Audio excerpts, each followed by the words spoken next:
Um, okay, that's what I was waiting for. All right, what we're gonna do, today, is really continue on like the shifting and demand and supply, which is the foundation really of the class. All right, we're gonna skip next Wednesday and we'll do the Wednesday after that. And just a reminder for those, I will look at rough drafts of the summer assignment to July 31st, meaning if you send me the summer assignment, I'll give you your feedback and you can make the corrections and make sure you get 30 out of 30 points. Otherwise, after July 31st, you just hand it in when it's due, but it gives you a chance to run it by me without any penalty. And so I can look at it, and that's July 31st. Right. Last time we were together at the end, I talked about the 5 shifters of demand. If you remember any of those 5 shifters, could you type them into the chat? Any of the 5 shifters of demand. I'll give you a hint. Timer was the acronym. Timer is the acronym. Anyone who could remember any of the 5 shifters?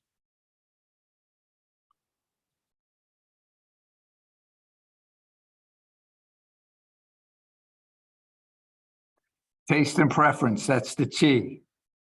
Anyone remember the I? Taste and preference is the T. Anyone for the I in timer?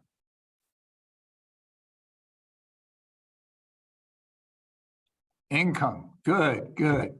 All right, M, anyone got the M?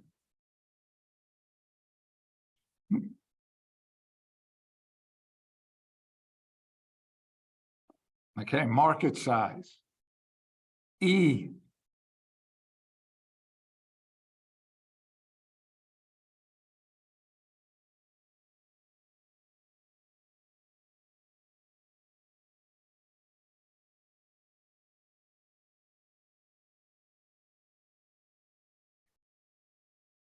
Okay. E was expectations. That's good, you got that. And R is related goods. Okay, jobs. There is your timer.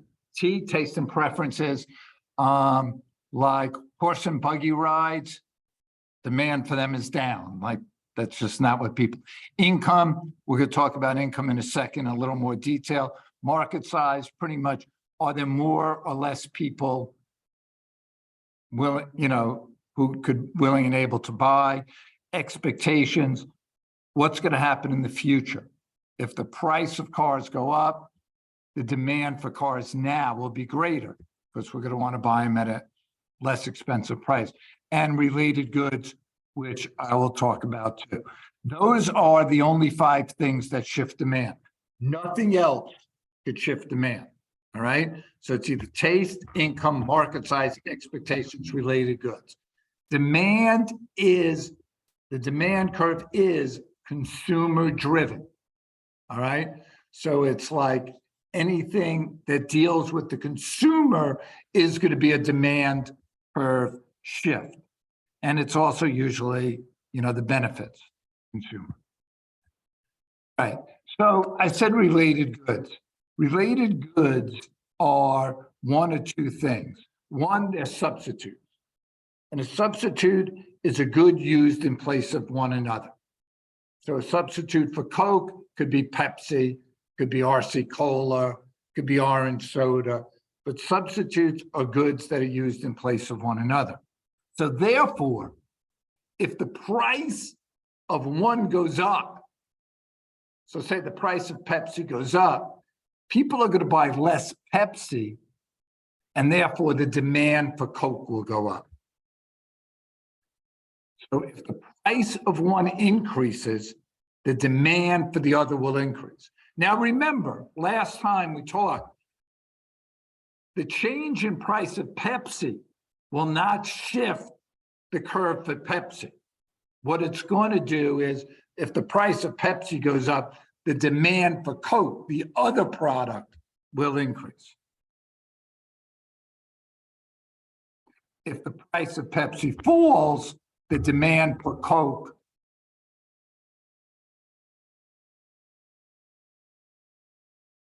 You want to just put in the chat what will happen to the demand for Coke if the price of Pepsi falls? Okay. And the demand will decrease or go down. And why is that? Price of Pepsi falls, more consumers are buying Pepsi, therefore the demand for Coke decreases. All right, good.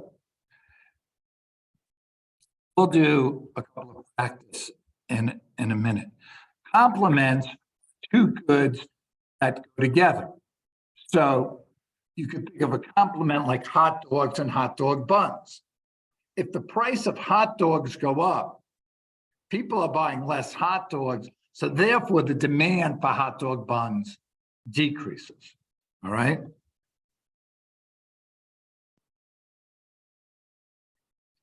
The price of one increases, the demand for the other will fall.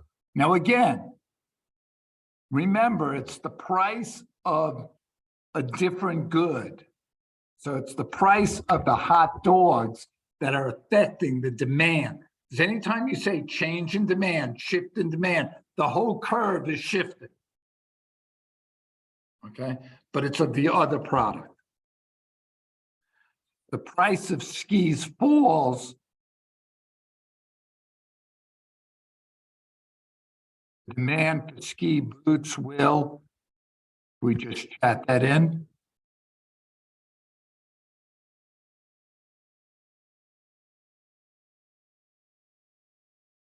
If the price of skis falls, Eddie, are people going to ski more or less?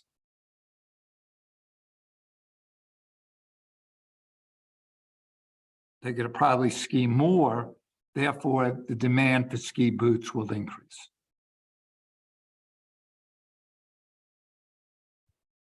Okay. Now, income.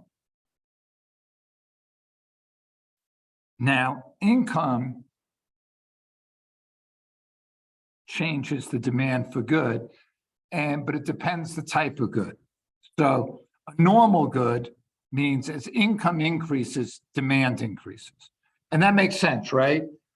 If you have more income, then you have more disposable income, meaning you have more money, so you could spend it, and demand would increase. As income falls, that's a normal good. An inferior good, this is the only thing that makes an inferior good. As income increases, demand falls. So think for McDonald's for a second. When you don't have a lot of money, you might go to McDonald's and eat. But as your income increases, instead of eating at the McDonald's, you eat at Outbacks. So the demand for McDonald's falls. And then as income falls, demand increases. All right, so part of timer is income, right? And it's going to shift the curve. But we got to be alert, is it a normal or an inferior good? Part of timer, the R, is related goods.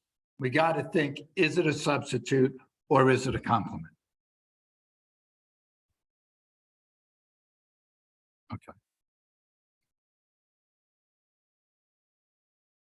Give people just a second to digest that.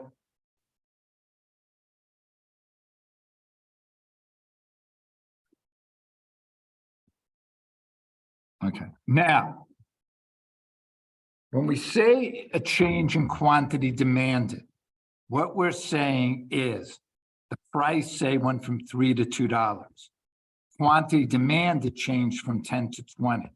The reason we use the word quantity demanded there is the change only happens at that one price.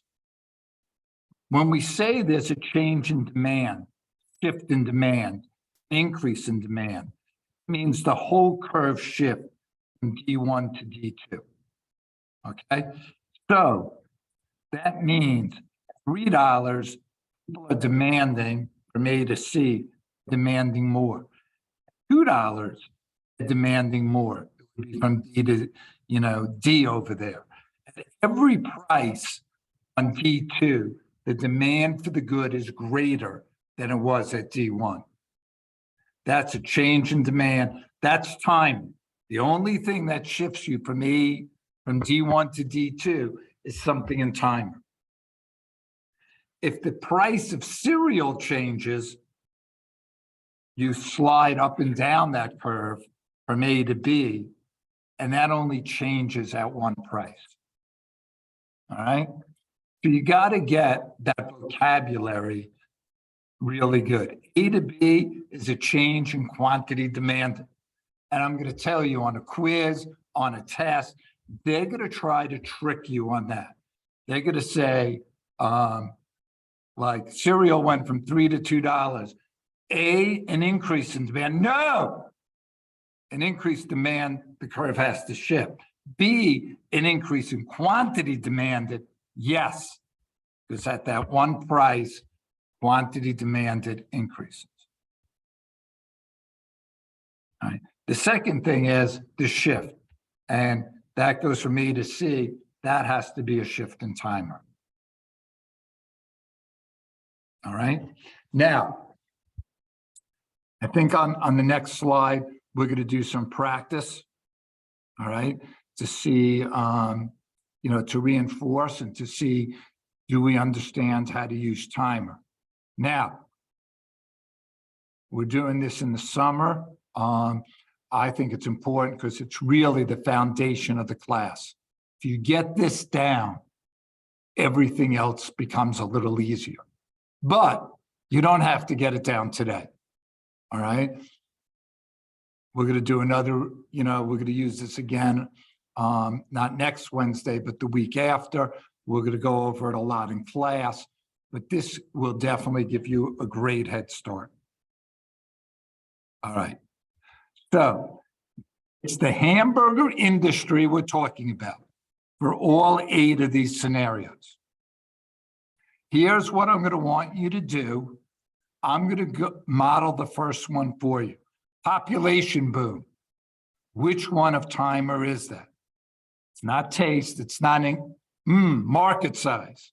So I'm going to put next to population boom, market size. Will it increase or decrease demand? It would increase because there are more people. So I put market size / increase. All right. Anyone have, chat back up. Anyone have any questions on what you should do for the next 7?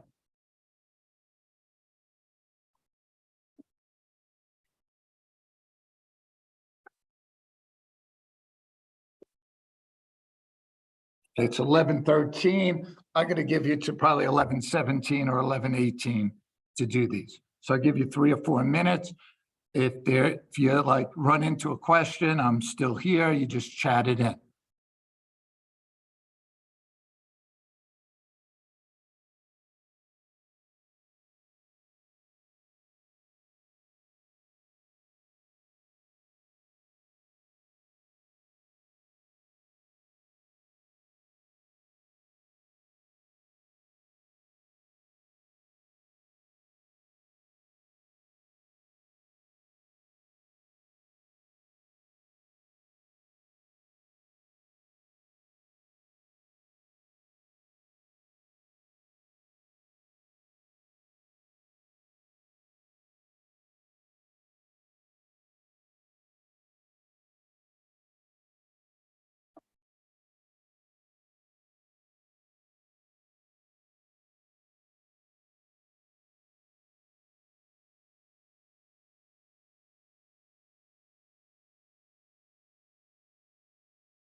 God, don't put all the answers in already.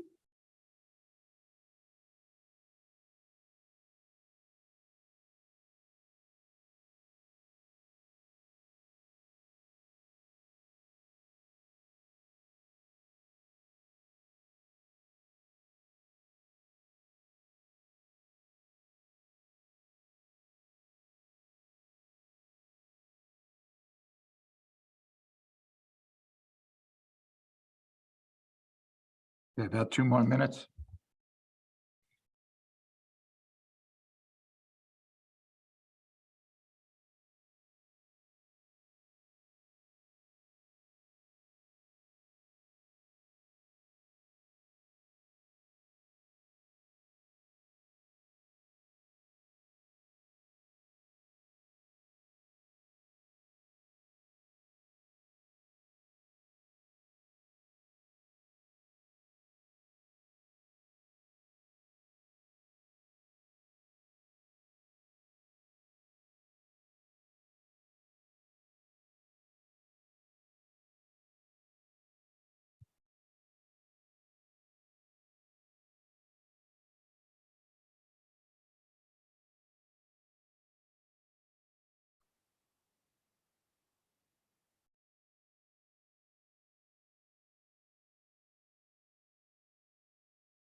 All right. I'm gonna just go over all of these with you. All right, number 2, I think the shifter here would be obvious, it's income. Just chat in, is demand going to increase or decrease? Increase or decrease for number 2?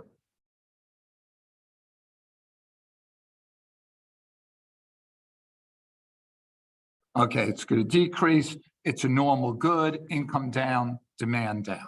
So the whole curve shifts left. All right, number 3, could you type in the shifter?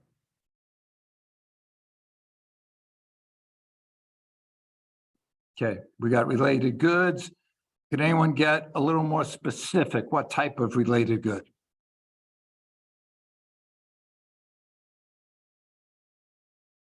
Okay, we've got substitutes. So the price of a substitute falls, what's going to happen to the demand for hamburgers?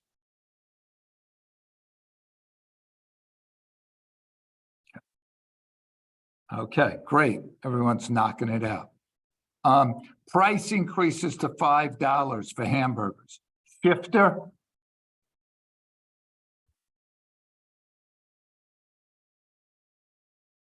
Okay, I see a couple of incomes. People are not, income is if people are making more money. People are not making more money here.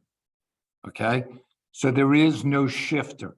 This is a change in quantity demanded. It would be more like going from $2 to $5. You're just going to slide up the D1 curve. All right. Could be a decrease in quantity demanded. Charlie and Tim, does that make sense to you guys? Yeah, it works. Okay. Okay. All right. New health craze. No ground beef. Shifter.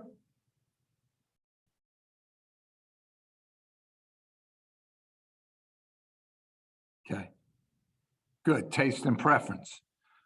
Demand for hamburgers. Decreasing. Okay. Okay. Number 6, hamburger restaurants announced they will significantly increase prices next month.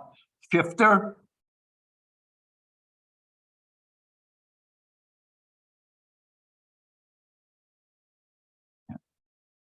We've got some expectations in that. That would be it. Demand for hamburgers now is going to go which way? We've got the increases. All right, great. All right, expectations. People are expecting price raises. They're going to eat more hamburgers now. Government heavily taxes shakes and fries. Prices quadruple. Shifter.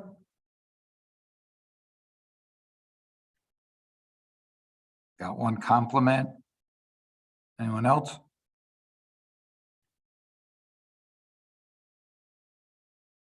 All right, related goods, which is a complementary good.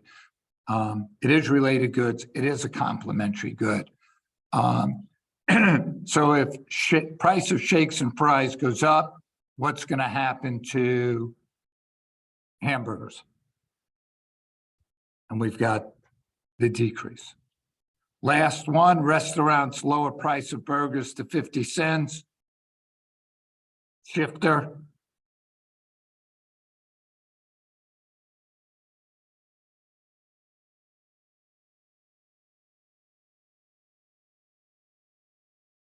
Okay, no shifter, just a change in quantity demanded. All right, if one of these does not make sense to you still, could you just type in the number in the chat and I'll go over it and I'll explain it.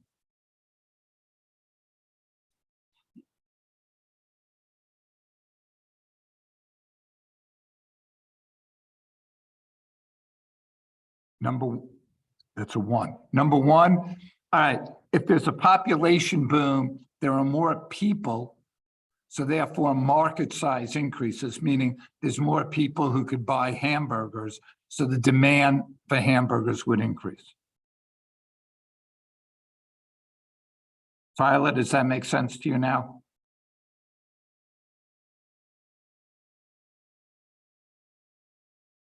Okay. Any other number that someone isn't sure of? You want to be good at these.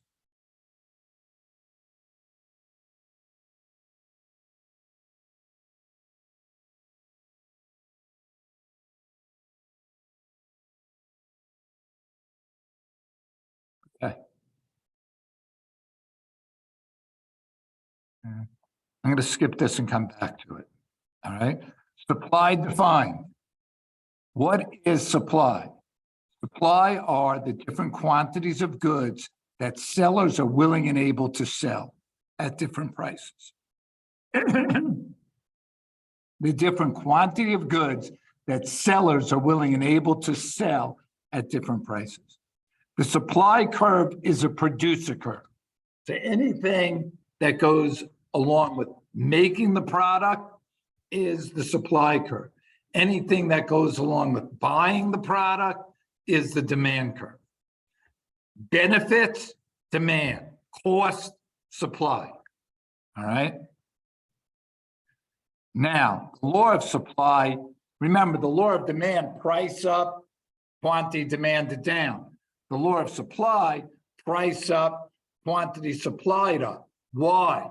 If price goes up, everything else being equal, firms are making more money, they're going to increase the quantity supplied.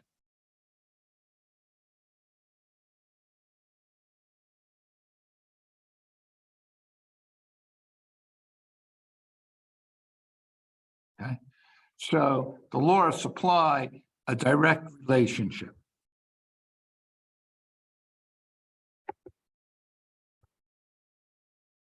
Okay, higher profit-seeking firms have incentive to produce. Supply curve now is going up. All right, down. Demand curve was downward sloping. Price supply curve is upward sloping. Now, don't worry about the box is just how I plotted these. $1 is 10, and you could see that. And there is the law of supply there, right? As price goes up, quantity supplied. And it's the same thing. The price of cereal only changes the quantity supplied. It does not shift the curve. All right, the price of the product does not shift either the supply or the demand curve. What if new companies start making cereal? Let's just say, for an example, right? We had 5 companies making cereal, and now we have 10 companies. What's going to happen to the supply of cereal in the market? Increase, decrease, or stay the same? Type into the chat what you think. We went from 5 companies to 10. What's going to happen to the supply of cereal in the market? increase, decrease, or stay the same? I've got some increases, I've got stay the same. Okay. What will probably happen is the supply of cereal in the market will increase, but each firm might make less. But this is like the home market. So we're going to show increase in supply at every point.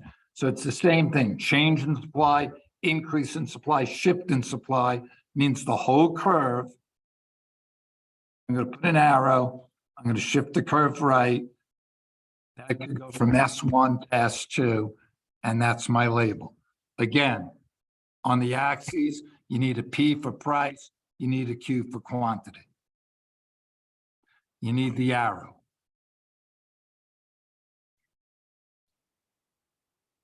Okay. It's been changed, but there is more cereal produced. It's an increase in supply based on number of sellers. Now, what if a drought destroys corn and wheat? Well, you need corn and wheat to produce cereal. So if you have less corn and wheat, that's going to become more expensive. And that's going to hurt the supply of cereal. You would shift it to the left. Okay, an arrow, S, S2.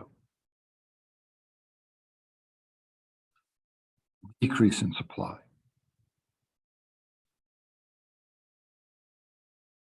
What if cereal finds a quicker way to make cereal? Well, if they could do it quicker, and technology helps them get like more cereal to the market, it would increase supply. Let's go over the 7 shifters. I call this rat nest for the 7 shifters. Timer for demand, rat nest for supply.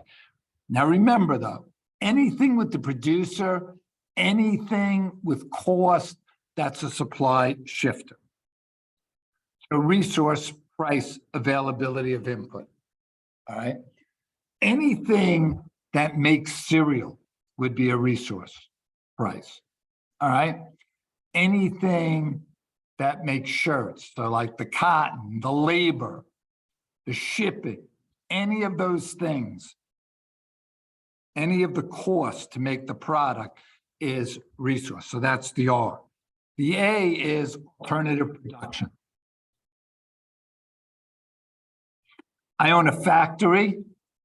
I could produce shirts or coats. Whichever one makes me more money, I'm going to supply more of. That's alternative production. E is technology. That was the example I used. If you could get, produce cereal faster or cheaper, that would be technology, all right? N is number of sellers. That would be, like I said, if we went from 5 people producing cereal to 10, there would be more in the market. Say, if you look at the Orioles as a professional baseball team, they play 81 home games. If another professional baseball team came to Baltimore, we would have 162 home games, 81 each. So the supply of baseball would increase. That's number of sellers. I'll get to subsidies in a second. E is expectations. Similar. If costs are going to change in the future, if the cost of wheat goes up, we're going to supply more, and in a month, the cost of wheat goes up. We're going to supply more cereal now because one of the resource prices are cheaper, so we'll supply more now so we can make more profit. Subsidies is a government payment. It's really an incentive for companies to supply more. And besides externalities, which we'll talk about probably in December, but besides them, subsidies always shift the supply curve right, because what they're doing in effect is lowering the cost. So, for example, the government might say to farmers, for every bushel of corn you produce, we'll give you $1. So now there's an incentive for farmers to produce more corn because the government's going to give them $1 for every bushel they produce. And then the second is taxes. And taxes, besides externalities, shift supply left. All right, so we have rat nest, resource prices, R, A, alternative production, T, technology, N, number of sellers, E, expectations, S, subsidies, and then T, taxes. Again, these are the only things that shift the curve. A change in the price of cereal does not shift the demand or supply curve for cereal. A change in the price in hamburgers does not shift the supply or demand curve for hamburgers. All right.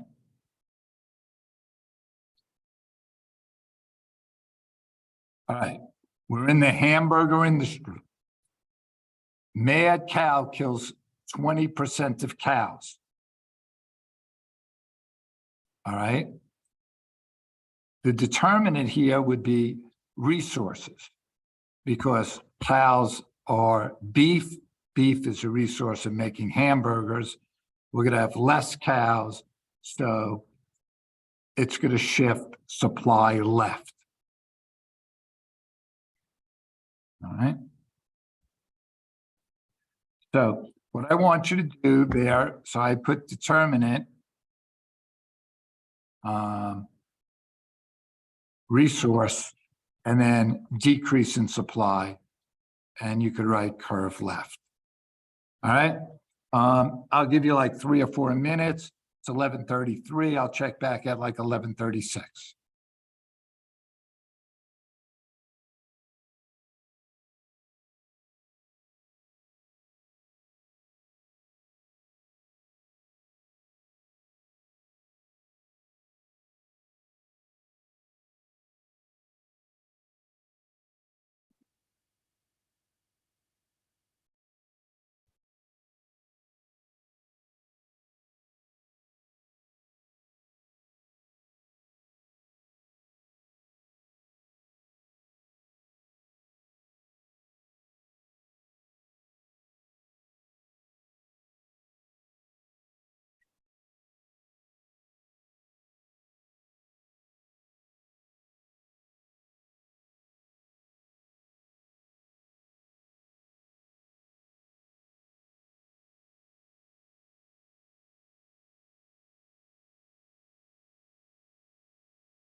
Okay, I'm gonna check back, see how we're doing.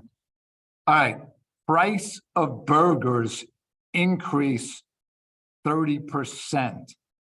What's that? What's the shifter there? Price of burgers increase 30%. Shifter?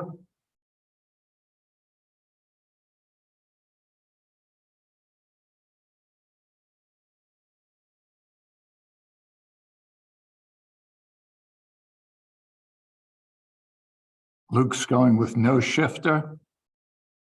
And Luke's correct. Price of burgers increasing changes quantity supplied. Quantity supplied would increase because price up, more profits, quantity supply would increase, no shifter. Good job there, Luke. Government taxes producers. All right, I think we know the shifters could be taxes for rat nest. Increase or decrease in supply, increase or decrease in supply. What do we got?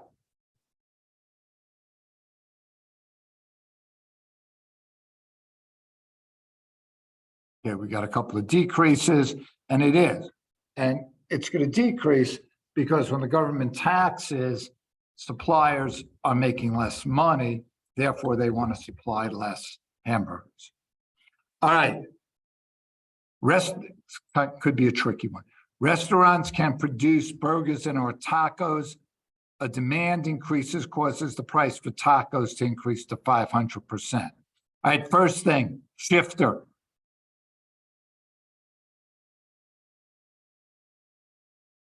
Scott's got alternative production. Anyone else? Okay, it is alternative production. I could say alternative production is the least used shifter. Also sometimes the hardest one to sniff out. All right. What is this going to do for the supply of burgers?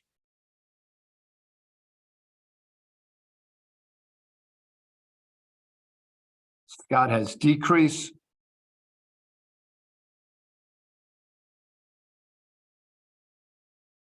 Anyone else want to take a chance here?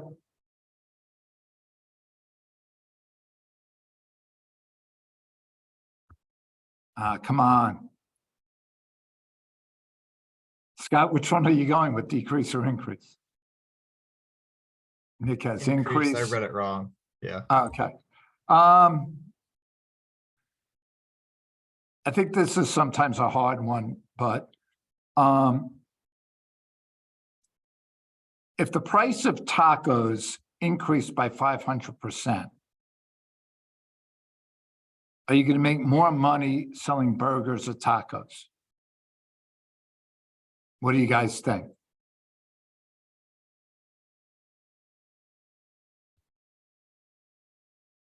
You're going to make more money selling tacos. Therefore, you're going to supply more tacos. Now, I think instinctively a lot of you said, but if the demand, if the price went up 500%, people are going to stop buying tacos. Eventually that will happen. But when you look at these problems, you gotta freeze them in time, except for expectations. And if the price is up 500%, people are going to make more tacos. Therefore, you're going to supply more tacos. Questions? So that one's a tricky.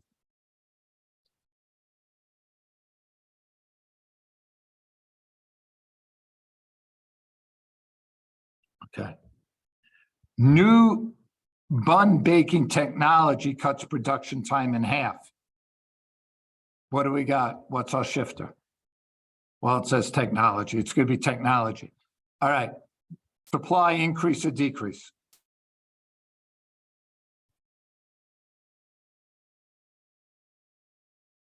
Okay, we've got some increases and supplies could increase. Okay. All right. Number 6 is one people get wrong a lot. So we'll go. Minimum wage increases to $10. What's the shifter? All right, resources, good. You guys are good. All right, supply is going to increase or decrease? All right, it's going to decrease because costs go up, less profits, less supply. All right, if you have a question on any of the 6, type it in and I'll be glad to go over it again.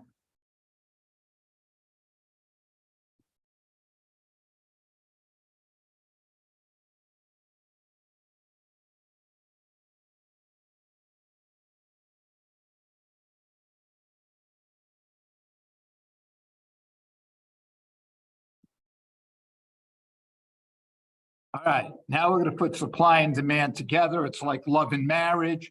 They go together. So this is what we call the equilibrium. And what the equilibrium means at $3, where quantity supplied is 30 and quantity demanded is 30. So it's perfect. It's in perfect harmony, right? Producers produce like 30 boxes of cereal. People demand 30 boxes of cereal. All right. Upward sloping supply, downward sloping demand. There you go.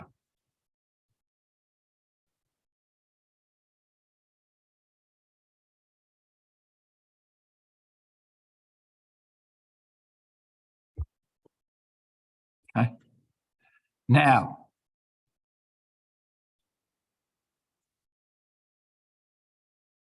what if the price increases to $4? Notice at $4, people only want, say, 20 boxes of cereal, but suppliers supplying 40 boxes. So we have what we call a surplus, right? We have more cereal than people want. Now, in the real world,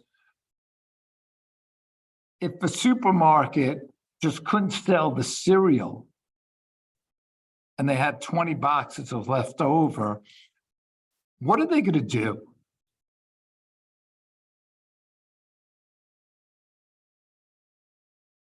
Anyone want to type in what they think they would do? Yeah, Scott's got it. They're going to decrease. That's sales, right? That's when you see a sale. They're going to decrease the price.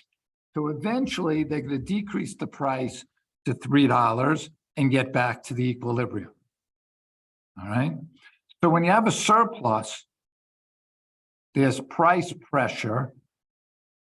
Eventually, you're going to go back down to 3. All right. All right. Now 5 is, it's kind of the same. Now, if it decreases $2, notice at $2, people want 50 boxes of cereal, but we're only supplying 20. Okay. And that is a shortage. And the shortage is of 30. People are demanding 50 and we're supplying 20. Right? So there's a shortage of 30. Now, if people are dying for my product and more people want it than what I could sell, I'm going to raise my price. And I'm usually going to raise it till I get to the equilibrium where it balances out. All right. So there is the shortage. I'm going to just roll back for a second. When I have a surplus, and here the surplus, I'm supplying 50 and people are demanding 10. So 50 minus 10, my surplus is 40. If I have more cereal than I need, I'm going to lower the price and eventually get down to the equilibrium. So anytime the price is above the equilibrium, we're going to have a surplus. Anytime the price is below the equilibrium, we're going to have a shortage. Now, is this something you have to memorize? No. You just look at your graph. People want 50. We're only selling 20. We got a shortage. We don't have enough. And if we don't have enough, we're going to raise the prices to equilibrium. Now, Anytime you're not at the equilibrium, we call that disequilibrium. All right? So at $2, we're at disequilibrium. At $5, we're at disequilibrium. At $5, we have a surplus. At $2, we have a shortage.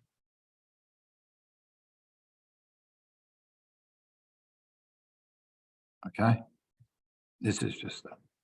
All right. Now, this is the last thing we'll do today. When we're doing supply and demand, we graph before the change. That would be, okay, that's the graph before the change. Supply, demand, $3.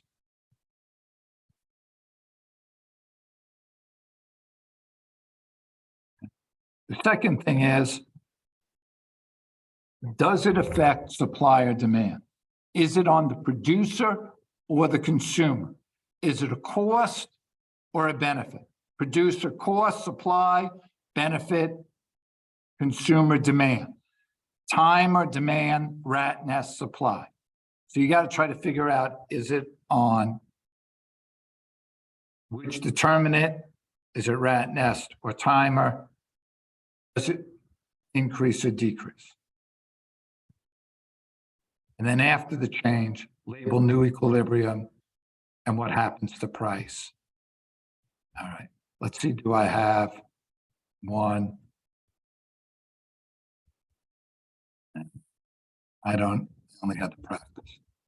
All right, I'm going to show you on this and then we can. So income doubles in the United States on a normal good. All right, so income doubles, that's timer. I'm going to shift out to the right. And sorry that these are not great, right? All right. My new price is $4, right? Equilibrium was 3. So I'm going to put an arrow here to show price went up.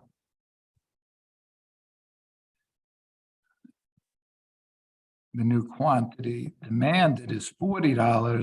I'm going to put an arrow here, show that quantity increased. And this is going to say go from D1 to D2. And that's how I show a shift in demand on a supply and demand curve. All right. All right. I'm going to stop us here. Again, next week we have off, and then we're going to come back the week after. You could either flip on your mic or type in if you have any questions. I'll hang tight for a minute or two. And otherwise, if you don't have any questions, I truly appreciate you answering on that. And yes, I'll go forward a slide in a second.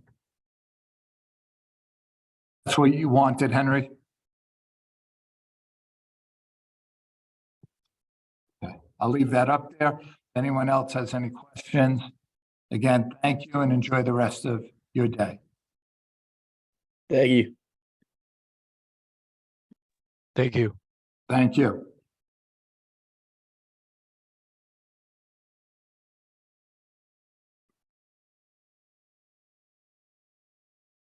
Henry, Thank when you're good with this, just tell me you're good. So I know you have it all down.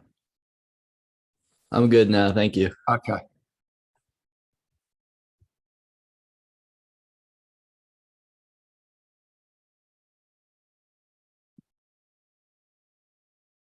Okay.